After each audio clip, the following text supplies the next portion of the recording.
GPIO, or General Purpose Input-Output. In this video, we will learn to use the GPIO of the microcontroller. At first, we will learn to drive an output device like an LED. And at the later part, we will learn to read an input device like a tactile button switch. I have here an ESP32 with an onboard LED connected to GPIO 2. Let's make some MicroPython code to make it lights on or off. First, let's import the machine module by import machine. Then let's create the LED object with machine.pin, which is connected to GPIO 2, and let us set the pin direction using the machine.pin.out. Now we can turn on the LED by using a function LED.on, like this one, or LED.off first.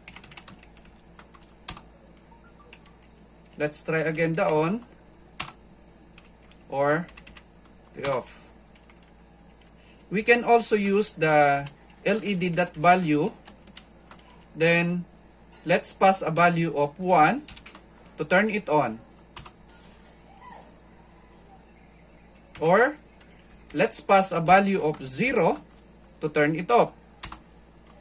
Or we can pass a logic value, true, to turn it on. Or we can pass a logic value of false to turn it off. Now let's make an example. Let's say blink an LED for 5 times. We will be using the main editor. Let's import the machine using the import machine. Let's also import the time. We will be using this one for the delay. Then let's create the LED object, LED. LED is connected to GPIO 2. Then set the pin direction of the pin as GPIO as output. Then let's create a variable for the counter. Let's call it as counter and initialize it to 0. Now here we can create a while loop. Let's say while counter is less than to 5. So it means we can count from 0 to 4. At first, we can turn on the LED by LED.on. Then we can wait for maybe 0.5 seconds or 500 milliseconds. Then we can turn off again the LED by LED.off. Then we can wait for some time, maybe 0.5 seconds also, or 500 milliseconds. After that, we increment the counter by counter plus equal 1. Then we can exit. Let's save this one.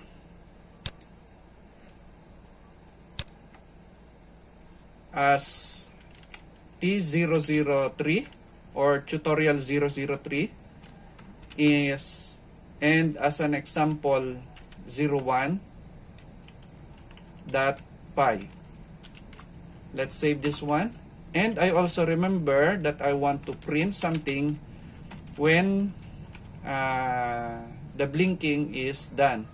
Let's say blinking LED is complete, like that. Okay, save again, and let's run it. Let's also observe the LED. So 1, 2, 3, 4, 5. So, and here as you can see, blinking LED is complete. How about we expand this code to make it more flexible? Let's say we want to control the number of blinks. How about the duration it stays on or off, or even the message it will print. This is easily achieved using a function. Let me copy this one and let's create a new file. Let's call it,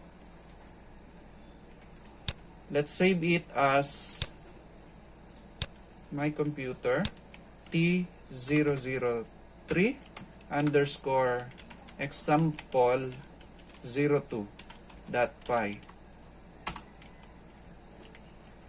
Okay, this one are all the same, while this one,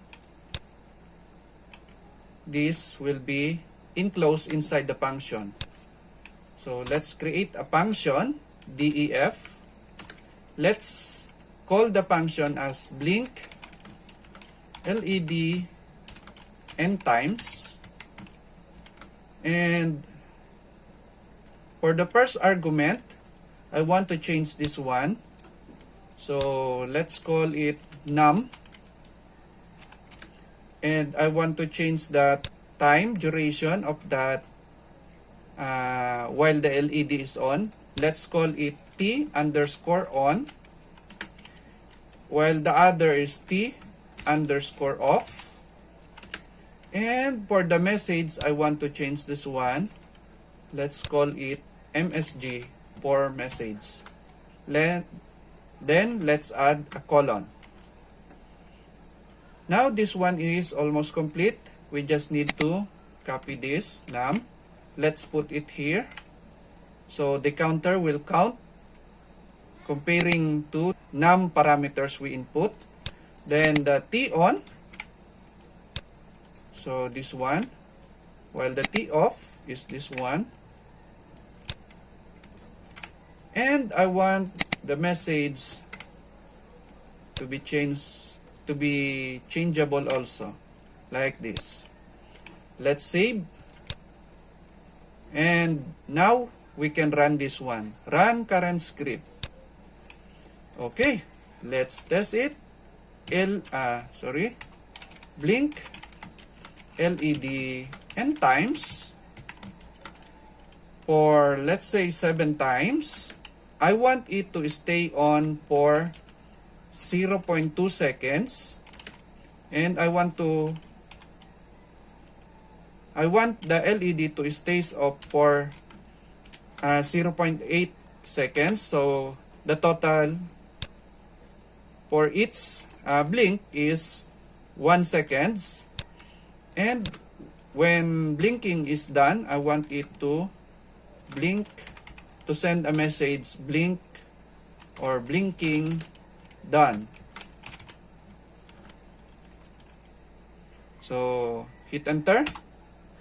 2, 3, 4, 5, 6, 7, and the blinking done message is sent. I can try again.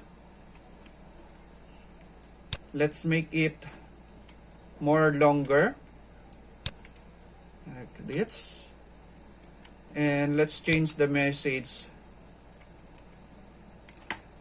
Let's say happy MicroPython, and hit enter.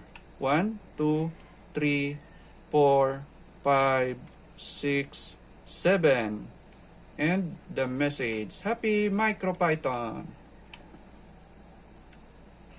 Now let's interact with an input device. Let's say a switch.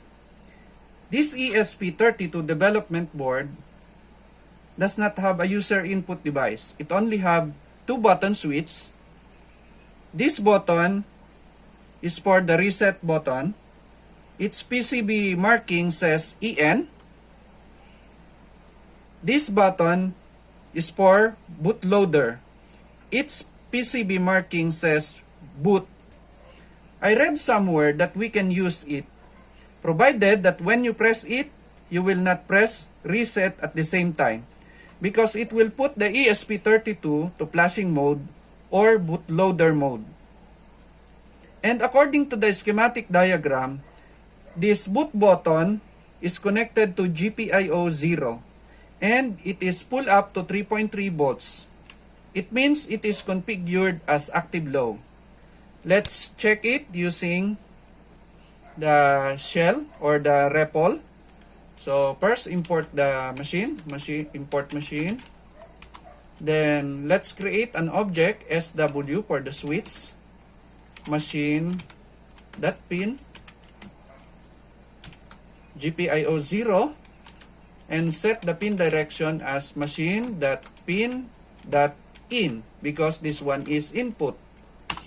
Now we can use the objects SW or switch, and let's check the value by using SW.value function. Okay. As of now, the value is 1 or logic 1 because it is pull up to 3.3 volts. Let's test it again by sending SW.value, but this time while pressing the boot button. Okay? I will press and hold it. Then I will press enter. And as you can see, now the value is 0 or logic 0. Let's test again. 0. I will remove my finger. Okay? Then we check again the value. Now it returns to logic 1. Now let's create an example. Let's say we want to turn on the onboard LED in GPIO 2, this one here, when the boot switch is pressed. Else, the LED should be off. So let's create a new Python file here. And let's import the machine. Import machine. Let's import also the time. Let's create the two object for the LED. Machine.pin to GPIO2. Machine.pin.out because LED is an output. Then let's create again the switch. Machine.pin at GPIO 0, and let's set the pin direction machine.pin.in because this one is input.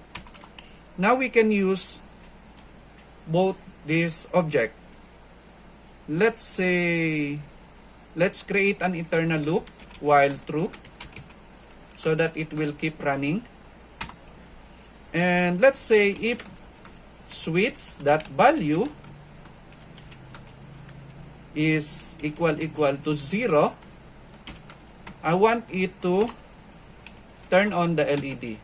That on. Else, I want the LED off.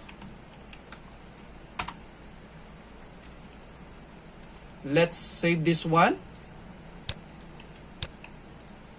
Let's call it T003 underscore example 03 dot py. Oh, we don't need the time module here, so we can delete this one. Save, and let's run it.